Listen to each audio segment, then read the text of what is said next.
জলবায়ু পরিবর্তনের কারণে প্রতি বছরই বন্যার সময় পাল্টে যাচ্ছে। কখনো সময়ের আগেই, আবার কখনো দেরিতে এসে ভাসিয়ে নিচ্ছে কৃষকের স্বপ্ন। এবার জামালপুরে বন্যা পরিস্থিতি কিছুটা কম থাকলেও মাঠ এখনও জলমগ্ন। আর পানি বাড়ার আতঙ্কে নির্ধারিত সময় পার হলেও নদী তীরবর্তী ফসলের মাঠগুলো এখনও ফাঁকা পড়ে আছে। এতে ক্ষতির আশঙ্কায় রয়েছেন কৃষকরা। ধানের মৌসুম চলে যাইতে আছে, আমরা আমন ধান আবাদ করতে পাইতে আসি না। এখন সামান্য আরো কয়েকদিন পানি থাকবো কি থাকবো না, আবাদ মৌসুম করা যাবো কি যাবো না, খুব আমরা দুশ্চিন্তায় আছি। মাসও চলে যাচ্ছে, সামনে তো লাগালে আর ক্ষেত হবে না। তখন এটা আমাদের যে চাষাবাদের যে একটা ছিল, সময় ছিল, সময়টাও চলে যাচ্ছে। জামালপুরের যমুনা নদীর বাম তীরবর্তী ইসলামপুর ও দেওয়ানগঞ্জের চরের মাঠ এখনও পানিতে ডুবে আছে।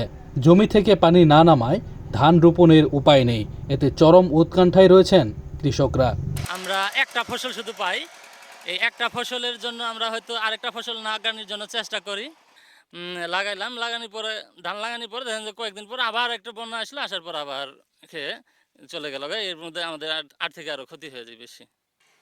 যদি বন্যা খাওয়া যাচ্ছে সর্বনাশ, আবার নাগানলে মাইসে ঠিনিন দফা করে নাগান না। আষাঢ় শ্রাবণ শেষ হয়ে ভাদ্র মাসেও জমি রোপণ উপযোগী হয়নি। গত বছরের বন্যা আতঙ্কে নির্ধারিত সময় পেরিয়ে যাওয়ায় এবারও ধান রোপণে দেরি হচ্ছে। যদিও নদীগুলোর পানি বিপদসীমার নিচেই রয়েছে, তবুও নিম্নাঞ্চলের মাঠে ইতিমধ্যেই পানি ঢুকে পড়েছে। উঁচু জমিগুলোতে ধান রোপণ শেষ হলেও দুশ্চিন্তায় রয়েছেন কৃষকরা। কারণ রোপণ দেরি হলে উৎপাদন কমে গিয়ে লোকসানের মুখে পড়তে হবে বলে আশঙ্কা করেছেন তারা। ইসলামপুর উপজেলা কৃষি কর্মকর্তা মাহমুদুল হাসান আকন্দ জানিয়েছেন, নদী তীরবর্তী মাঠে কৃষকদের দেরিতে হলেও ধান রোপণের পরামর্শ দেওয়া হচ্ছে। আর পানি উন্নয়ন বোর্ড জানিয়েছেন, জলবায়ু পরিবর্তনকে দায়ী করে মে মাস থেকেই তারা বন্যার প্রস্তুতি নিয়ে রেখেছিল। আমাদের ইতিমধ্যে এই আগাম বন্যা যখন মে মাসে হয়, তারপর থেকে জুন মাসে কিছু পানি বৃদ্ধি পেয়েছিল।